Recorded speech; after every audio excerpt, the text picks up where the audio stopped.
Welcome into Steelers Latest, your daily spot for all news and information related to your Pittsburgh Steelers. Remember to like and subscribe to the channel if you enjoy the content to stay up to date with everything Steelers. But I thought I would, as we approach OTAs, break down every position group. And what positions groups do we start with here today? Of course, the flashy ones. Wide receiver room and cornerback room. I'll be running it down all in today's episode. Let's get right into this. Wide receiver room. Who can we rely on? Who could break out this year? Who is probably not gonna impress us as much as we would hope? But let's figure that out.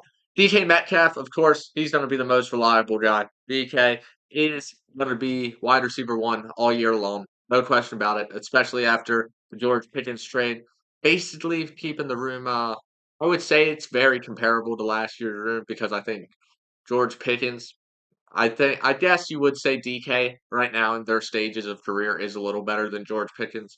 So I guess slight upgrade this year, but having both of them would have been a real big upgrade compared to last year's wide receiver room. But DK gonna be the number one guy, gonna get the most targets, hopefully have the most receptions and the most yards and the most touchdowns. That's his job.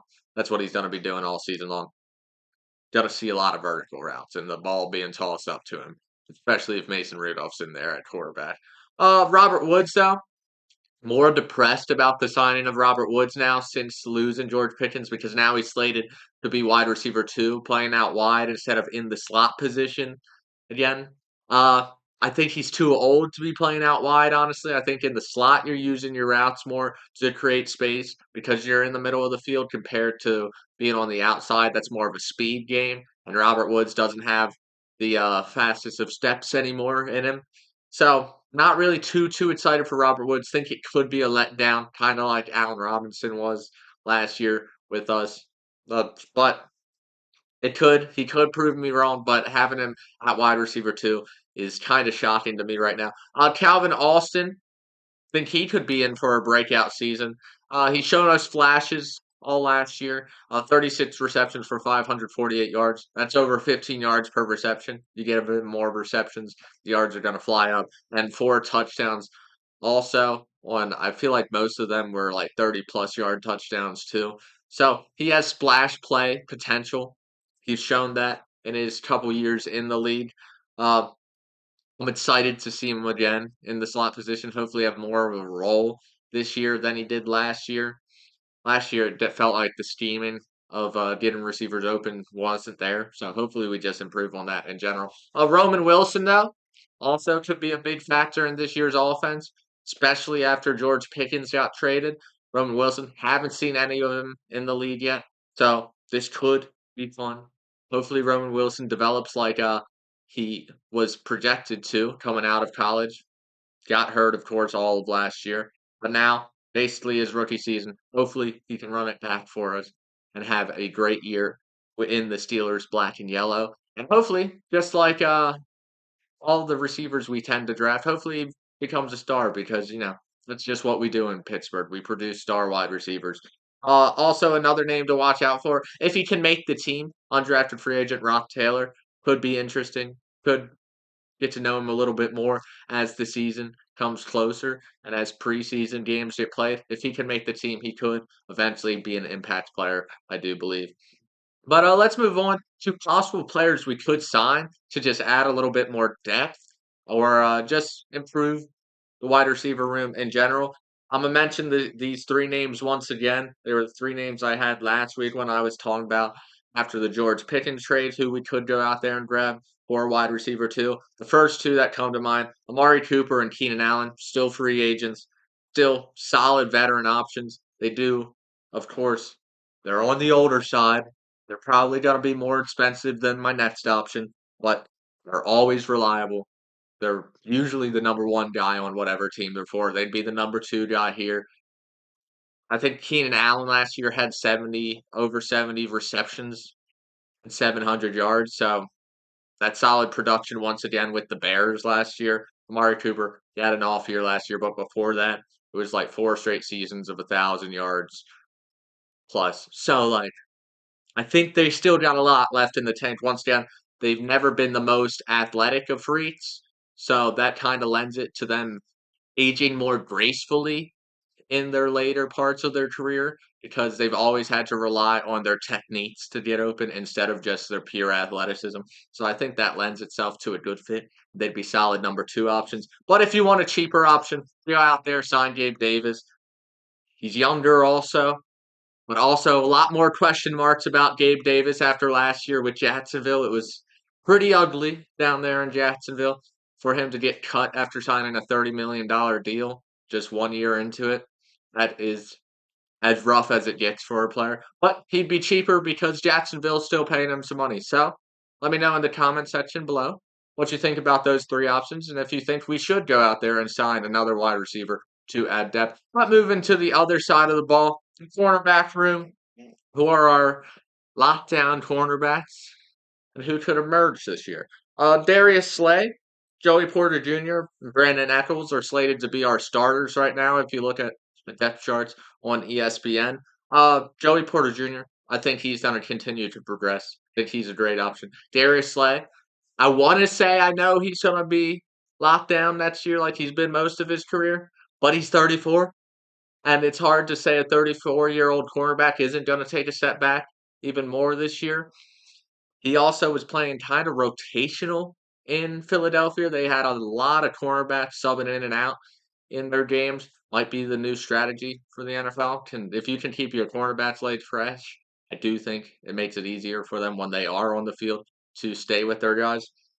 But Darius Slay, hopefully he can be the Darius Slay, or 75% of the Darius Slay ever all NFL fans have come to love over his career. Brandon Eccles, he's another young guy, has had a solid start to his career after being a six-round pick for the Jets.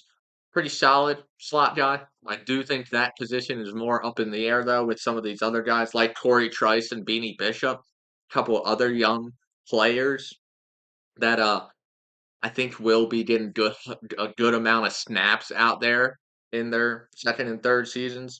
So I'm excited to see the cornerback room develop. A lot of youth in this cornerback room. I think Brandon Eccles is the oldest one besides Darius Slay in the first five major key players in the cornerback room. Brandon Eccles is the oldest besides Darius Slay. And everyone else is pretty young.